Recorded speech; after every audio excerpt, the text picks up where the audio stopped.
kaligtasan kasi pagdating sa Biblia, dalawang klase po itong kaligtasan, no? Isang kaligtasan sa literal nating katawan, sa lahat ng mga panganib, at kaligtasan sa espiritual, ito po ang kaluluwa natin. At batay sa banal na kasulatan, ang kaligtasan po mga kapatid, ay kusa po itong desisyon. Hindi po ito compulsory, pero ang paanyaya ng Panginoon na sumunod sa Kanya, lumapit sa Kanya, maglingkod sa Kanya, ay mayroon po yan kusa, no? Na pagsunod, hindi sa pilitan. Ang paglilingkod sa Diyos na kusa kang nanampalataya, kusa kang nagmahal sa Diyos, yan talaga ang paglilingkod na masaya, masigasig, mga kapatid.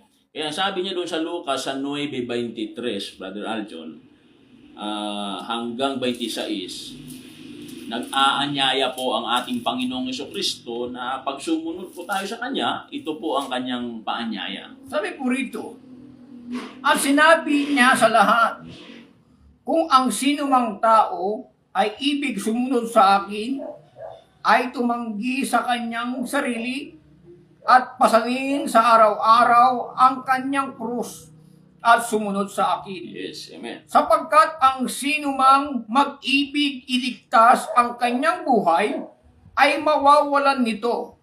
Datapwat, sino mang mawalan ng kanyang buhay dahil sa akin, ay maililigtas nito yaon. Yes. Sapagkat ano ang pakikinabangin ng tao? Kumakantam niya ang buong sanglibutan at mawawala o mapapahamak ang kanyang sarili.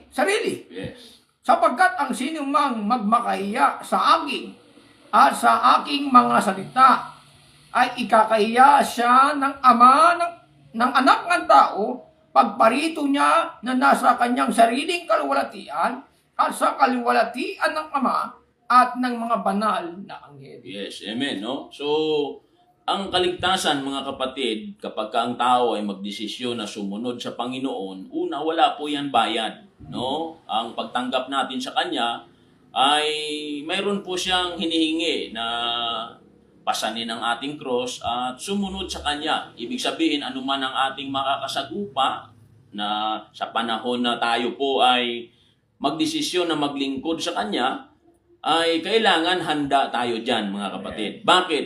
Babayaran ng Diyos ang lahat ng mga sakripisyo, kahirapan, na hindi lamang, mga kapatid, no, sa buhay na ito, maging doon sa kabilang buhay. Walang inibig ang Diyos na ang tao ay mapahamak. Ang sabi doon sa unang Timoteo, gusto niya lahat ay maligtas. Kaya nga nag-aanyaya siya na siya ang sundin dahil siya ang nakakaalam ng buhay na ito. Maging ang kinabukasan ay narating na ng Panginoon yan. Kaya nga nag-aanyaya siya sa mga tao na naguguluhan sa daigdig na ito.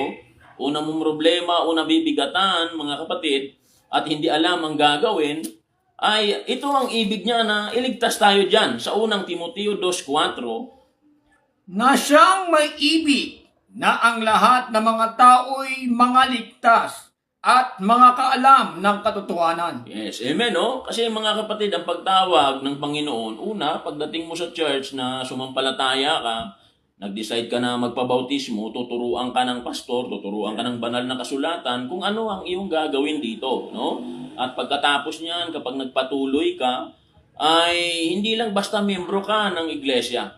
Dito huhubugin ka para maging mamamayan ng langit, mga kapatid. Ito po ang layunin ng pagtawag ng Diyos sa bawat isa sa atin, no?